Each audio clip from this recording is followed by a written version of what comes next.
बिस्मिल्लाहिर्रहमानिर्रहीम। अस्सलाम वालेकुम स्टूडेंट्स, 10th क्लास का केमिस्ट्री का आज का हमारा topic uses of acids. First of all sulphuric acid के बारे में हम इसके यूजेस पढ़ेंगे।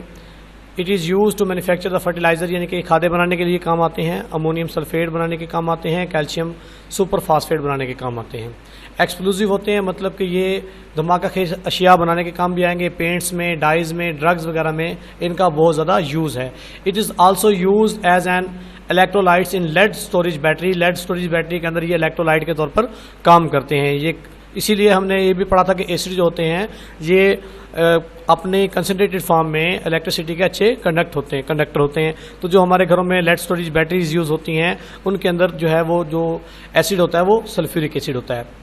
नाइट्रिक एसिड के जी यूजेस देख लेते हैं। नाइट्रिक एसिड जो है वो मैन्युफैक्चरिंग एंड फर्टिलाइजर, ये खादें बनाने के लिए काम आएंगे। अमोनियम नाइट्रेट वगैरह जैसा कि होती हैं। एक्सप्लोजिव बनाने के काम आएंगे। पेंट्स वगैरह बनाने के काम आएंगे। ड्रग्स वगैरह और etching design on copper plates. Copper plates के ऊपर जो डिज़ाइन बनाए जाते हैं वहाँ पर भी नाइट्रिक एसिड को यूज़ किया जाता है। हाइड्रोक्लोरिक एसिड जो होता है वो क्लीनिंग मेटल को साफ़ करने के लिए इस्तेमाल किया जाता है। Tanning and printing industry, tanning और प्रिंटिंग इंडस्ट्री में बहुत ज़्यादा काम आता है हाइड्रोक्लोरिक एसिड। और बेंजोइक एसिड जो होता है it is use for the food preservation. ये खुराक को महफूज करने के लिए बेंजोइक एसिड को यूज़ किया जाता है। एस्टिक एसिड जो होता है it is use for flavouring food, खुराक के अंदर जायके डालने के लिए, एंड फूड प्रिजर्वेशन और खुराक को महफूज करने के लिए इसको इस्तेमाल किया जाता है। It is also use for the cure of sting of webs. मतलब कि जब कोई शहद की मक्खी डंकती है, आपको डस्ट लेती है, तो उसका जो इलाज के लिए हम एस्टिक एसिड को यूज़ कर लेते हैं। तो बच्चों यहाँ पर कुछ ये MCQs के तौर पर एसिड्स हैं जो इनके सोर्सेज हैं वो आपने याद करने हैं कि नेचुरली अकरिंग जो एसिड्स हैं वो कितने हैं। तकरीबन ये 8 यहाँ पर डिस्कस किए गए हैं कि जो सिट्रिक एसिड है ये सिट्रस फ्रूट्स में पाया जाता है, लेमन में, ऑरेंज वगैरह में पाया जाता है।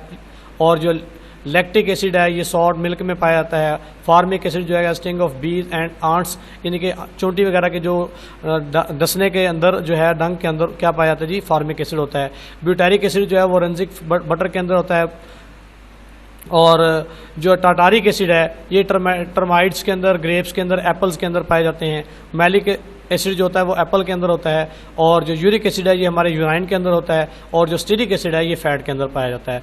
तो ये आप बहुत अच्छे तरीके से याद करेंगे। ये आप इस तरीके से आपका जो एसिड वाला जो टॉपिक था वो सारे का सारा कंप्लीट हो चुका है। आगे बच्चों इसका जो नेक्स्ट हमारा टॉपिक है वो है जी general properties of basis. Basis की जो जनरल प्रॉपर्टीज़ हैं वो क्या क्या होती हैं। फिजिकल प्रॉपर्टीज़ हम पहले पढ़ चुके हैं, जैसा कि आपको बताया कि जो बेसिस होती हैं इनका जो जायका होता है ये बिटर होता है, कड़वा होता है। इनको जब हम हाथ लगाते हैं तो ये स्लिपरी होती हैं, ठीक है। और ये नॉन क्रूसिव होती हैं except of concentrated form of sodium hydroxide and potassium hydroxide के, ठीक है। और ये भी इनके जो एक्वस सोल्यूशन है वो भी इलेक्ट्रिसिटी के अच्छे कंडक्टर होते हैं। इसके साथ साथ जैसा कि हमने एसिड की केमिकल प्रॉपर्टीज़ बहुत अच्छी तरीके से याद की हैं, इसकी भी जो केमिकल प्रॉपर्टीज़ हैं वो भी आप देखेंगे कि बेस रिएक्शन करती है जब एसिड के साथ, तो क्या बनेगा। यहाँ पर KOH पोटाशियम हाइड्रोक्साइड एक बेस है जो कि वो H2SO4 के साथ रिएक्शन करेगी, तो जो हमारे पास प्रोडक्ट बनेगी K2SO4 पोटाशियम सल्फेट बनेगा और H2O वाटर बन जाएगा। इसी तरीके से रिएक्शन विद अमोनियम साल्ट के साथ जब भी रिएक्शन करेंगी हमारी बेसिस, यानी कि NH4Cl अमोनियम क्लोराइड के साथ जब NaOH रिएक्शन करेगी तो यहाँ से Na और यहाँ से Cl ये दोनों आपस में रिएक्ट करेंगे तो सोडियम क्लोराइड नमक बनेगा।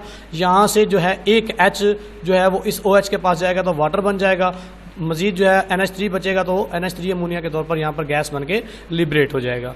ये NH4 ट्वाइस SO4 को जब हम रिएक्ट करवाएंगे कैल्शियम हाइड्रोक्साइड के साथ तो यहाँ से जो इसका कैल्शियम है वो इसके सल्फेट SO4 के साथ रिएक्ट करके CaSO4 बना देगा। और जो यहाँ पर मौजूद हमारे पास H4 हैं यहाँ से एक H जो है वो जाएंगे किसके पास, OH के पास, तो H2O बनेगा वाटर। और जो अमोनिया गैस है वो यहाँ से लिबरेट होगी। इसी तरीके से जो इसका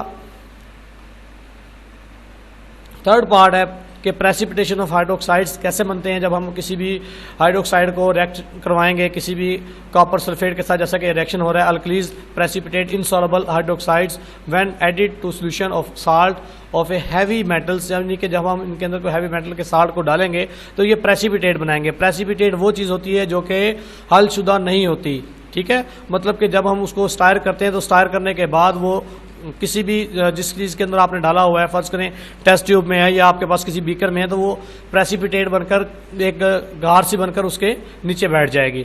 तो वो आप देखेंगे कॉपर के साथ, आयरन के साथ, जिंक के साथ कुछ रिएक्शंस करवाए गए हैं मुख्तलिफ बेसिस के, तो वो प्रेसिपिटेट रिएक्शन होंगे।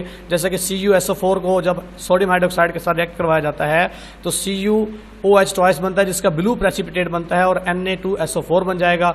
इसी तरीके से जिंक क्लोराइड को जब NaOH के साथ रिएक्ट करवाया जाएगा तो जिंक हाइड्रोक्साइड बनेगा जिसका वाइट प्रेसिपिटेट होगा और सोडियम क्लोराइड बन जाएगी।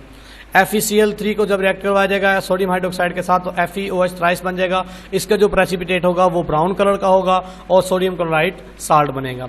यहाँ पर PbNO3 ट्वाइस को जब सोडियम हाइड्रोक्साइड के साथ रिएक्ट करवाया जाएगा तो यहाँ पर जो PbOH ट्वाइस बनेगा इसका भी वाइस प्रेसिपिटेट होगा और सोडियम नाइट्रेट बनेगा, NaNO3 बनेगा। ठीक है बच्चों, यहाँ पर CaCl2 कैल्शियम क्लोराइड को जब सोडियम हाइड्रोक्साइड के साथ रिएक्ट करवाया जाएगा तो यहाँ पर Ca, यहाँ से ये Ca और यहाँ से OH, CaOH ट्वाइस बनेगा, ये भी वाइस प्रेसिपिटेट होगा सोडियम कैल्शियम हाइड्रोक्साइड का और सोडियम क्लोराइड साल्ट बनेगा। और इसी तरीके से ये FeSO4 को जब रिएक्ट करवाया जाएगा सोडियम हाइड्रोक्साइड को के साथ तो यहाँ से जो Fe है वो OH ट्वाइस के साथ रिएक्ट करेगा तो ये डर्टी ग्रीन इसका प्रेसिपिटेट बनेंगे और Na2SO4 बनेगा। तो इसको आप बहुत अच्छी तरीके से याद कर लें। इसके जितने भी केमिकल रिएक्शंस हैं इनको आप अपनी कॉपी पर भी लिख लें।